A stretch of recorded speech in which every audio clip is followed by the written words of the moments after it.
West Texas people are very independent thinkers. There's a lot of entrepreneurs here. And so they don't really respond to you just telling them to do something. You have to inspire them to it.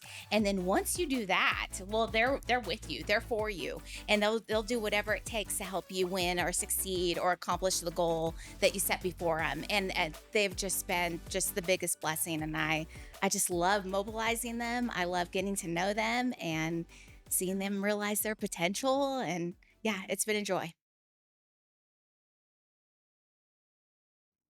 Hi, welcome to the Good Work West Texas podcast. I'm Cindy Payton, your host, along with Leslie Crisp, and we are interviewing today and having a conversation with Kristine Busse. She's on staff at Stonegate Fellowship, and we're here to talk about community and the good work that she has done just in support of our community, but also how Stonegate Fellowship has been a support as well. And so, welcome. Glad you're here. And I am so excited to be here. I love talking to both of you. I love talking about volunteering. And so I am so grateful you asked me to be yeah, here. well, thank you. Thank you for being here. We really appreciate it. And I think just a little bit of just before we dive in too much of what's happening now in community and those kinds of things, tell us a little bit about your backstory. I think one thing that's important on our Good Work West Texas podcast is we want people to know people. So many times Mm. we talk about, we don't have the ocean. We do have beautiful sunsets. There's a lot of things about West Texas that are hard to live here. Let's be honest, but everyone always says it's the people. And so we really want to get to know the people who are here, who maybe have not lived here all their lives, but were planted here, and to really see like, why is this place so special? What is it about the people and what's happening? So we'd love to hear about you and a little bit of your story of maybe how you got to West Texas and what that looks like. I love that. Yeah, I was not born and raised here. I was actually born and raised in Alaska. And Okay. so I grew up in Anchorage and I had just the best childhood. And I took it for granted. Hmm. And so I remember my senior year of high school, this lady in our church just randomly told me, before you leave, just make sure you really look at the mountains and really enjoy the mountains. And I was like, why would I do that? Like, that is so weird.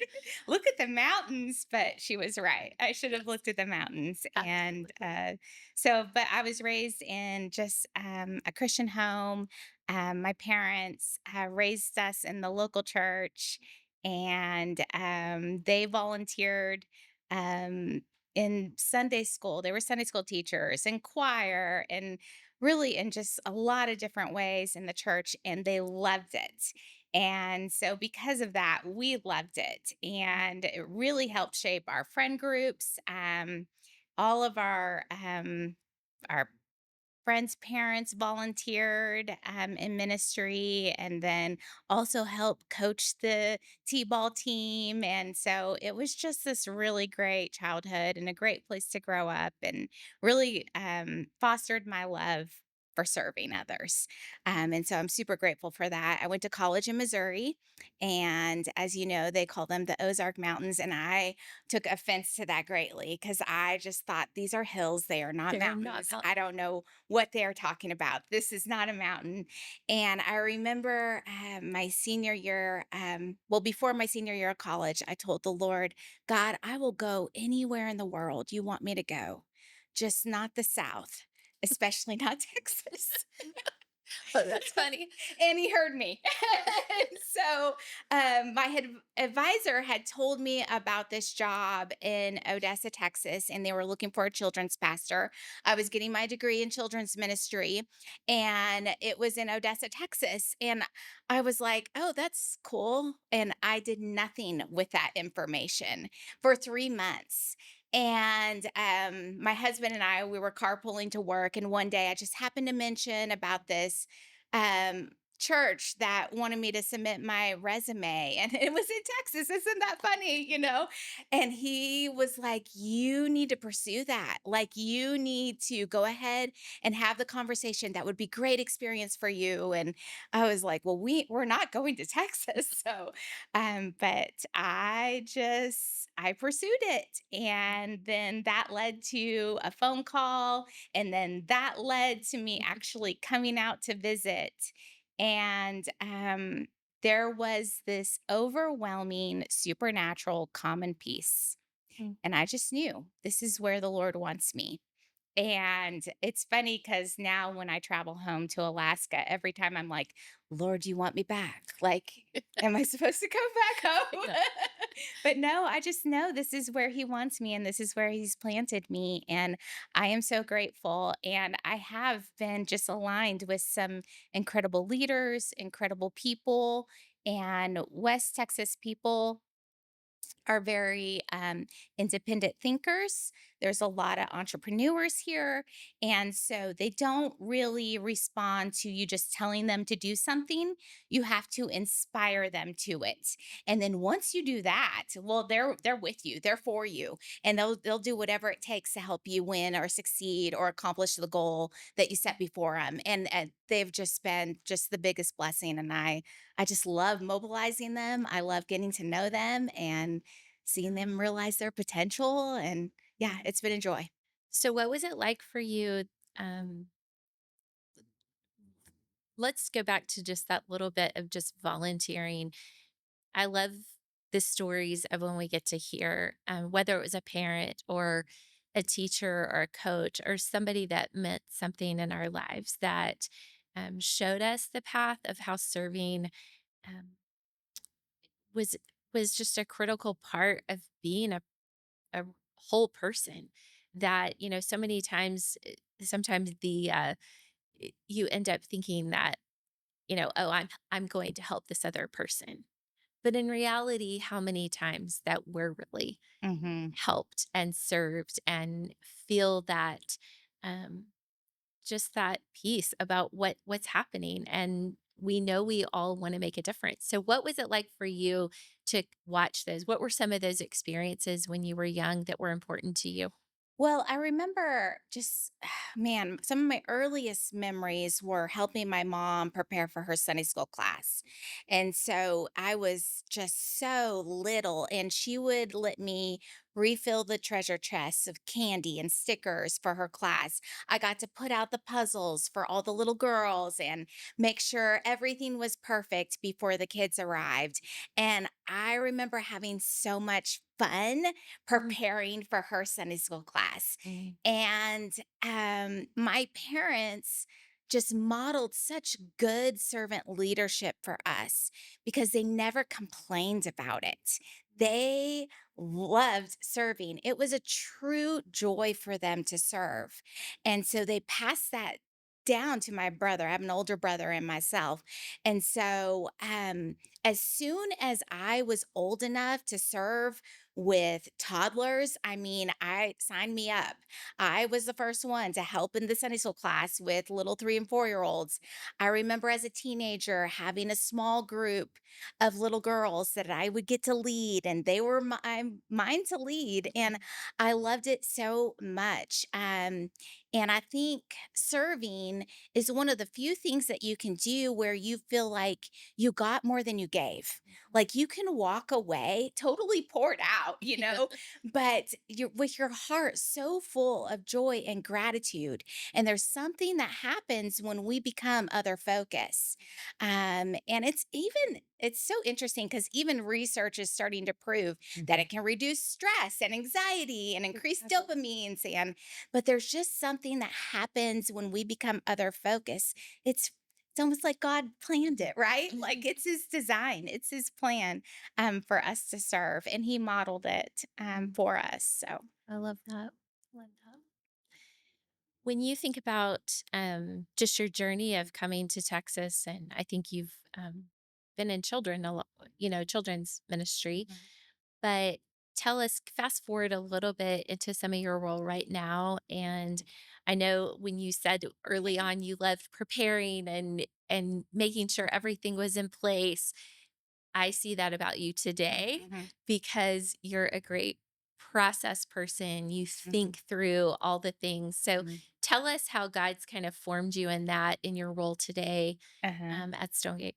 That's really good. I'm glad you asked that question. And I am a strategist. I'm the big vision, big picture person, and I like to put the process in place to help us accomplish the goal. And but my transition to mobilizing people to serve really happened when we had one of our elders at our church asked me to go on a missions trip and serve at a refugee outreach place in Dallas called For the Nations. And I really just put my yes on the table. And I just kind of had this like, I'm going by faith and we'll see what the Lord does. And he had kind of asked me if I would come on staff on the missions team. And I was praying through that and what that would look like and really helping mobilize and champion our local partners at our church. And it was being um, at For the Nations that the Lord just really flipped my heart for what it was I was doing because here's these refugees that have come to our country, and a refugee has three countries that they are from. They have the country that they have, had to flee because of persecution, a war, famine, whatever it is. Then they have the country that they go into the refugee camp and stay as like a holding place. And then if they're lucky, they wait for placement. And so that's three countries they've been exposed to. And I could go there. And it was the first time that the Lord I might not be able to speak their language, but how God just used my eye contact, my body language, my smile to make that person feel seen, known, welcomed, loved. I mean, he used everything there was about me to make those people feel comfortable. And they were so welcoming of me. And so it was, I think the first time that I was just like, okay, um, you don't have to have all the answers, Yeah. right? You don't, I mean, but every single one of us can look somebody in the eye and smile at them. And you don't know what kind of impact that's going to make on a life. And so, really, it was that trip that the Lord just kind of flipped my heart that I kind of had vision for what it is that I'm doing now. And I have a knack for seeing the potential in others. And so I really wanted to see people and let them know, like, man, God is going to use your life for his glory, for his good, if you will put your yes on that table. Mm, And so that's kind of so how that good. started. And then coming back from that trip, you were like, absolutely, I'm all in. This is Yes. I was like, now let's try to figure this out. yeah, So there logistically. there was my Yeah. yes. And I'm just blessed to have a really great boss that understands my giftings and was really good to just call me up and just really great to be able to strategize with. And I mean, he really trusts me. We Mhm. established trust, and he's just been a great leader, a forerunner for me, and a champion to kind of help me. That's awesome. That's awesome. I do want to interject really quick and just affirm something in you that I have seen over the years that we've been fortunate to both work together and be friends. But out of all the people I know, I think you are the person who stands out the most in my mind of being a champion of others. Mm. I have seen that so many times in you, like over and over again, that you do that so well. You do champion others so well. And so I just wanted to affirm that Thank you, friend. in you. Um, But also, when you leave here today, I want you to take some time and really stare at those mountains. Mhm. Yeah, right? Yeah, something that's never said in Midland, but I want you to Yeah. go outside and just stare and take in those mountains. So funny about that is today's overcast. Yeah. And so I trick myself when I drive. I'm like, there could be mountains over there. We don't know. Like, we just can't see them. It's I overcast. know. I know. That's awesome.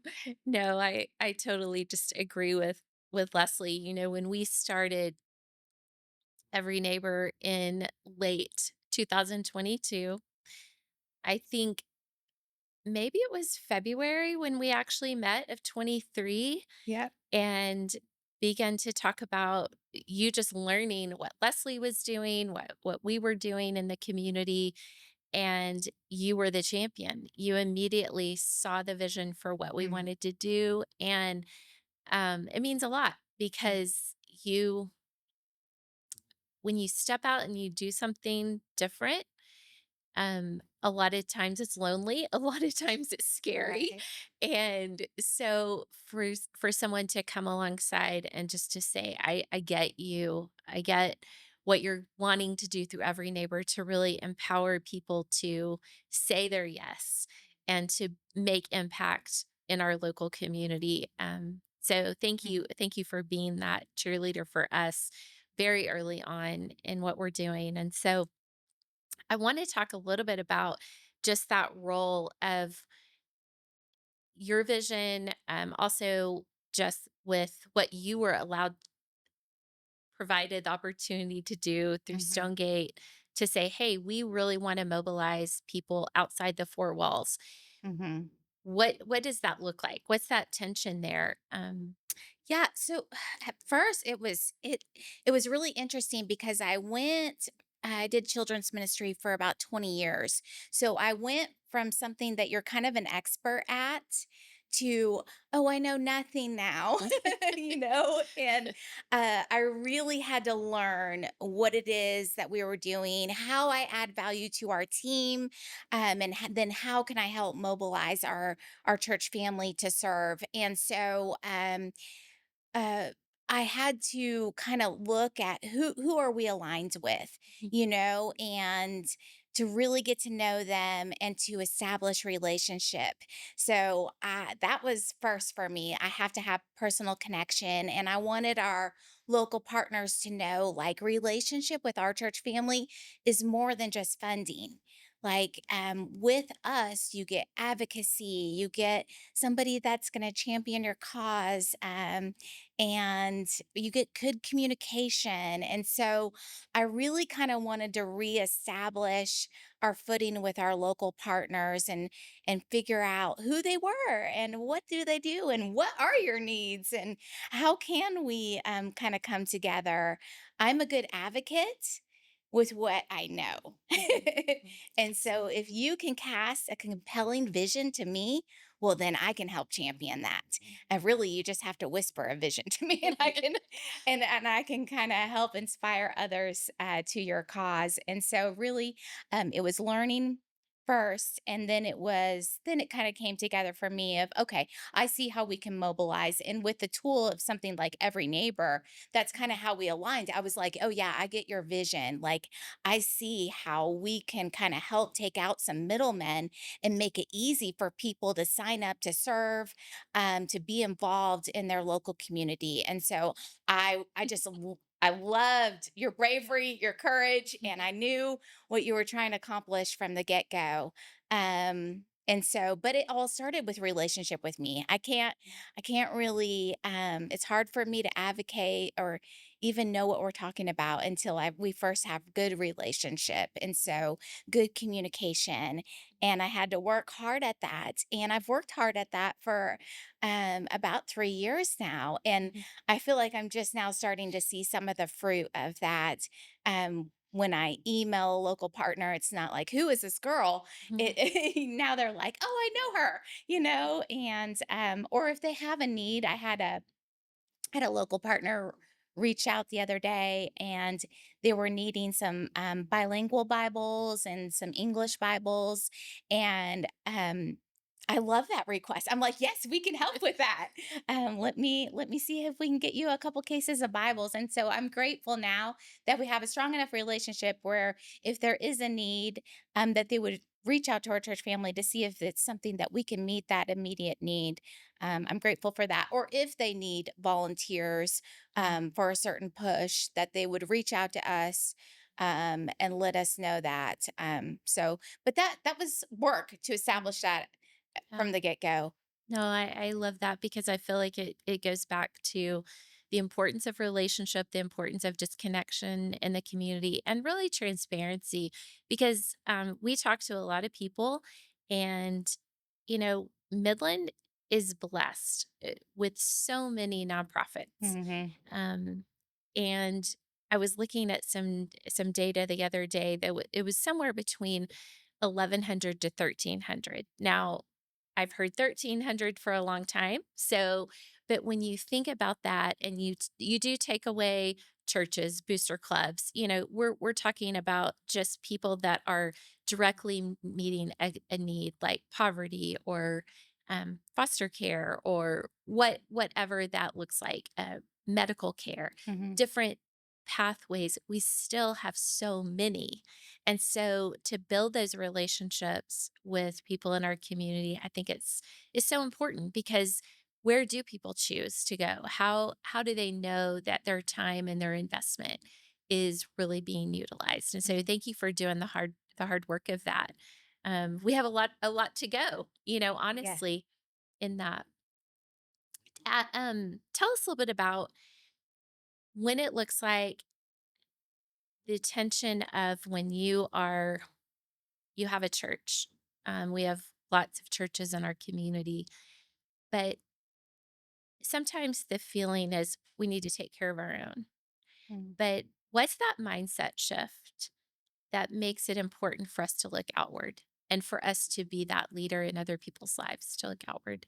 Because I see that in you. Yeah, that is a challenge, right? I think that that is the challenge for um our church family. Like we want you to fall in love with our church family. Um but we want you to be a part of it, you Mhm. know? And so, what does that look like for you? We want you to experience, yes, all these great ministries, but then we want you to find your people, be a part of a team, serve. And so, I think for so many people, maybe we need to do a better job of laying out that expectation because people can usually rise to Mhm. the expectation.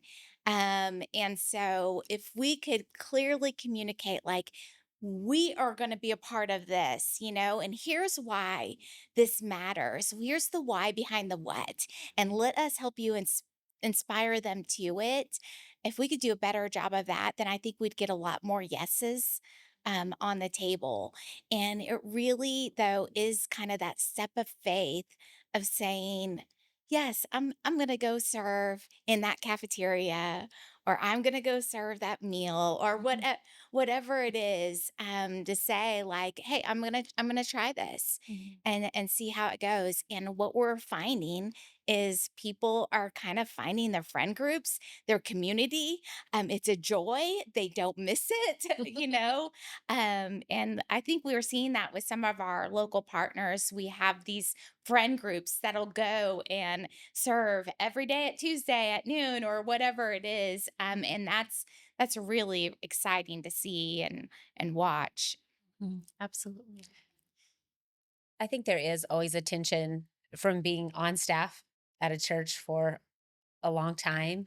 And that tension of we want to make sure we have the volunteers, if you will, that we need for Sundays. We don't want to ask people to do too much because if you serve on Tuesday, you might not serve on Sunday, and I need you on Sunday. This tension Uh-huh. that's there, but also this tension between we're really not that great if we just stay inside the four walls of the church. Mhm. That's not really Mhm. what we've even been called to do. It is to be mobilized in our communities and be outside of the four walls Mhm. of the church. And so I'm curious, what have you seen work well? Like if other church congregations are listening to this, what have you seen work well? What have you done in the 3 years that you've been in Mhm, this space of working with local mission partners mhm, or nonprofit mhm. partners? What have you seen work well? And what tension are you still Yeah, having with mobilizing people outside the four that walls? is such a great question. And I think once we're able to mobilize them with a strong local partner, and I will say that is the key. It is the strong local partner, the one that has good vision, good leadership, knows exactly what they're doing, how they're going to do it, and treat their volunteers well. If I can get our people or somebody mobilized to you just once, Mhm. odds are they're going to show back up, or the next time that they have the freedom to serve, or or actually want to invite their com group or whoever to come serve with them, they're going to choose that local partner. That's when I've seen it go well. If I can get them mobilized to serve with them one time, then chances are they're going to keep, and it's a good serve experience, which I Right. care a lot about because I've worked with a lot of volunteers. Yeah. So I know that I know how a volunteer should be treated. And so if you can provide a good serve opportunity, well, then chances are they're going to tell their friends, they're going to tell their spouse, they're going to tell, their community, and you're probably going to get them back. Mhm. If I can just get them there once.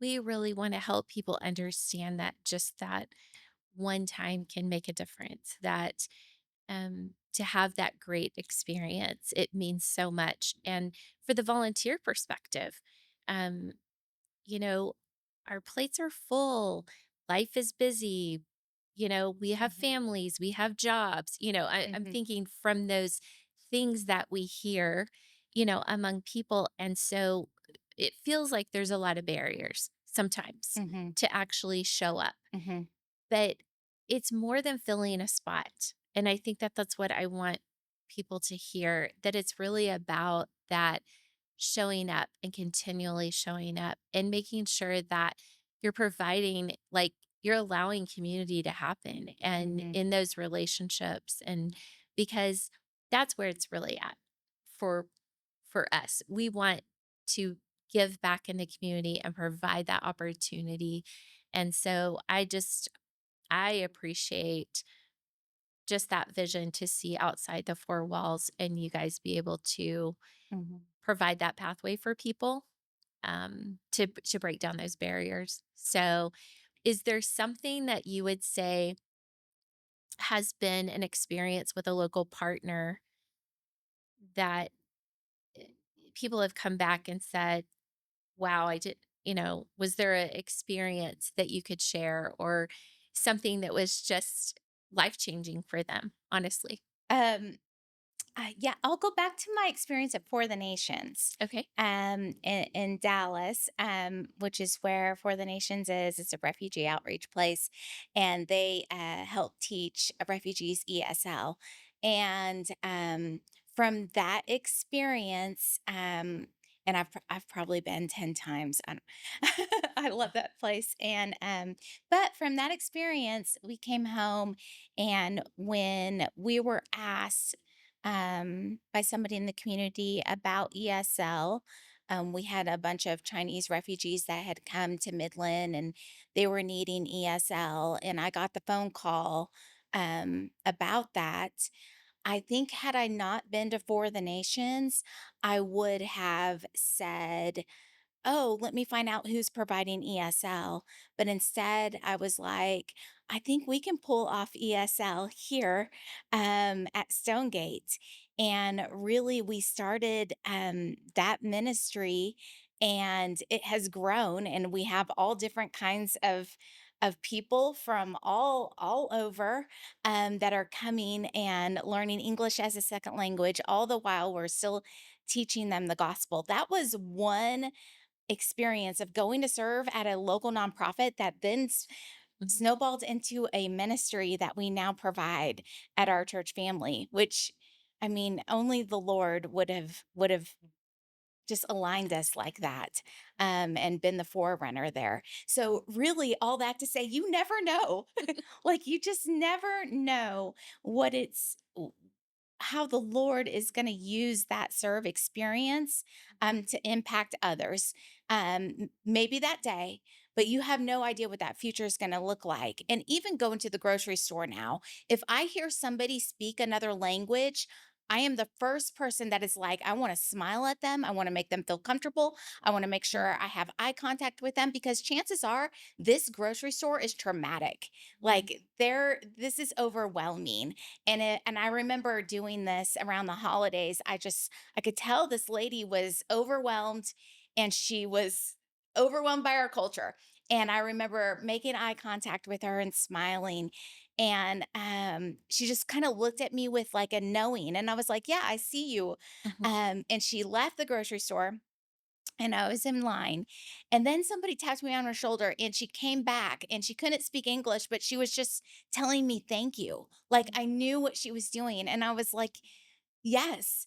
And so, but I don't think I would have seen her had I not gone and served with ESL people, people that were needing ESL. And so you just never know like what that one experience, how that's going to make an impact or a difference. I think about Leslie and I are on the Winter Wishes committee with the Midland Education Foundation. And I remember our first meeting trying to figure out how we could bless teachers and us just having this crazy big vision of giving them all these supplies. And it was just us sitting in the room and thinking, yeah, we could do this. We could help bless teachers with school supplies, and then we can provide these amazing door prizes and get them items like desk chairs. Like, who would have thought a teacher never has a desk chair, Mhm. And I remember the first time my friend Esme, she got to deliver one of the door prizes to a teacher, and she won the desk chair and she started crying because she was going to be able to give her husband his chair back that she stole from his office. And so it's just like those small things that you just you cannot minimize, Mhm. Yeah. and especially when you serve in the name of the Lord, you have no idea how he's going to maximize that small act of kindness, that service. So that I'm glad you brought up Winter Wishes. Tell us a little bit about how that collaboration, I think, has grown because it was just kind of an idea. And then the last few years, I think there's several community partners that are involved in that. So when I think about people that might be listening, whether they're a business or another church or, somebody that just wants to get involved in blessing teachers, what does that look like? Oh, that's such a good question. Okay, so it was just some leadership, a good leadership at the Midland Education Foundation that wanted to bring together the community. And so they went to the faith community, they went to nonprofit foundation, local business, and kind of just brought us all together. And I will say, like, not everybody made it. Like, not everybody made the journey, you know. But I think that the Lord knew who needed to be in that room, Mhm. and He just put together this really great collaborative team that had this shared vision, and we were all such strong leaders that I think we were like, yes, we will execute this. We will make this happen. And it's just such a good testament of what happens when you have strong leadership with a clear vision and you have the right leaders in the room that are mobilized and ready to execute. I can't say enough about Winter Wishes because it is one of my favorite things to be a part of Mhm. because I'm just aligned with these highly competent leaders that are just ready to bless some teachers, and we will make it happen. Whatever we have to do, whether it's, moving pallets of copy paper, across a ballroom or whatever it is. We will do whatever we have to make sure those teachers feel loved and seen and appreciated Mhm. because we do appreciate them. And so, yeah. I love that with Winter Wishes that you have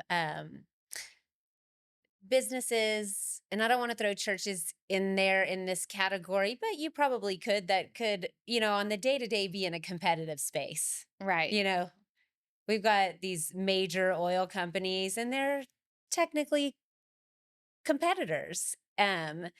Churches, maybe not competitors, but of mixed a mixed bag of people, and organizations. And I love to see how that everybody comes together for the good of the teachers in our community. And I think that Winter Wishes has been really, I agree with you 100%. It's one of the coolest things I get to be a part of in the year as well. I'm so over pencils and expo markers by the end of it. If I never count pencils again, it might be too soon, but I do love to see the community come together and really rally around. And yes, and what's so cool about that is like all of our giftings kind of get to shine and be on display. And so, like, yes, we need the big donors, to help pull that off.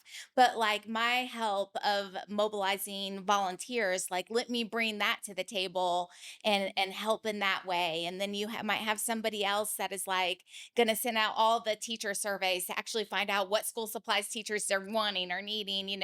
It's really neat how God just, I don't know, he just brings together all of our kind of giftings and expertise to the table. And we kind of get to run in our lanes and help make it a success. So, how do you, I'm going to shift a little bit. How do you feel like when, just from your perspective, and what what needs do you continually see among nonprofits that they have?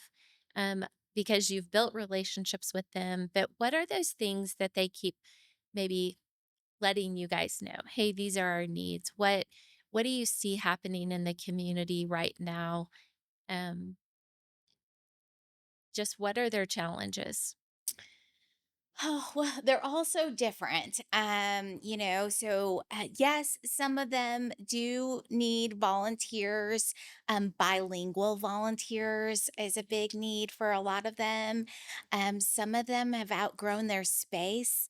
And so they might be needing, some land, or there might be in just a building project and everything that goes along with that. So they really vary, but I would say advocacy is probably what they really want, and that kind of begins with good communication. And when I get the opportunity to share on their behalf, I'll take advantage of it, and do it.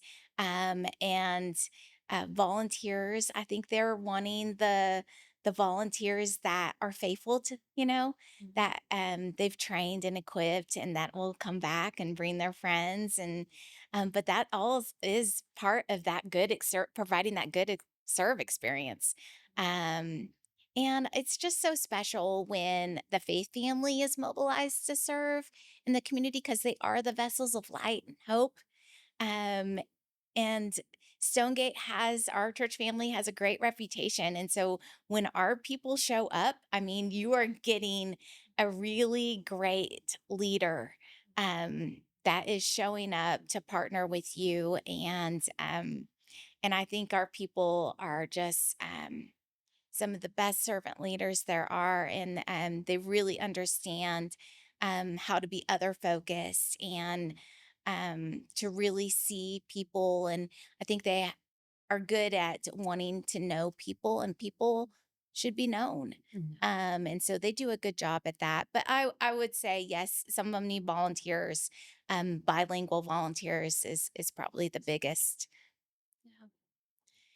When I think about just what you said this earlier about people needing to be known and just valuing everyone in our community. I think I, c- when I think about what you've shared today, I think about it's a smile, it's being aware of our surroundings.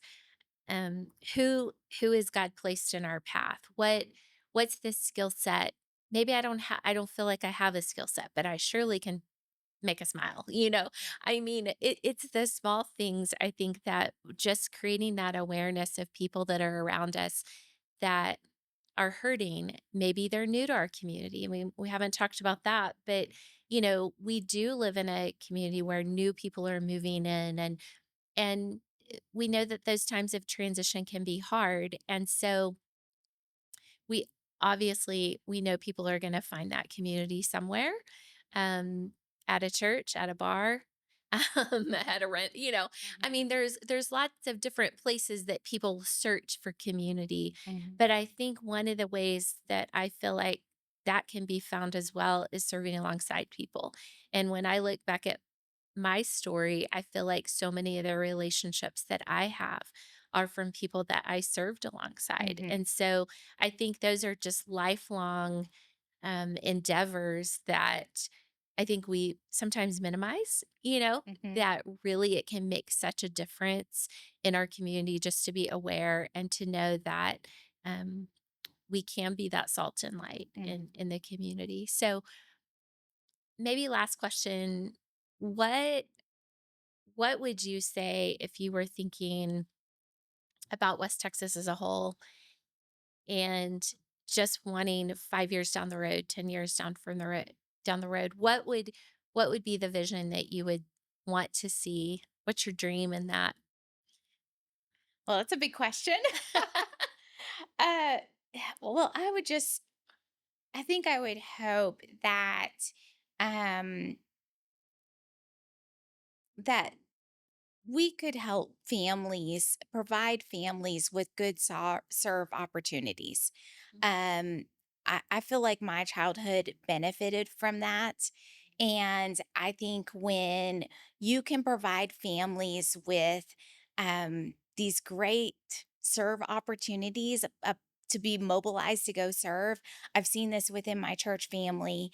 When the whole family gets to have this great serve experience, I mean, the kids won't stop talking about it for Mhm, months and they can't wait to go back. mhm, And so I think if we could provide more opportunities for families to serve together, I think that would really help shift the mindset in these future generations to be more other focused. I think that would be a win for our community. I think we have some great organizations, some amazing leaders that are doing great things, and it is fun to champion them, to support them, to cheer them on. And I would like to see us do that more. And yeah, but I think it starts young. mhm, I mean, maybe that's the kid person in me, but I'm just mhm, always thinking younger. Like, how is it that we can get more of our students involved in our community, serving, mobilized?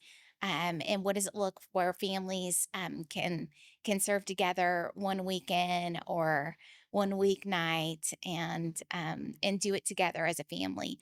I think that would be a win. yeah, absolutely. Speaking of students volunteering, I do want to give a shout out. So any coaches that are out there listening to who sent their players to serve at Winter Wishes, Oh my gosh. they were phenomenal. They were SEAL Team 6. lifesavers.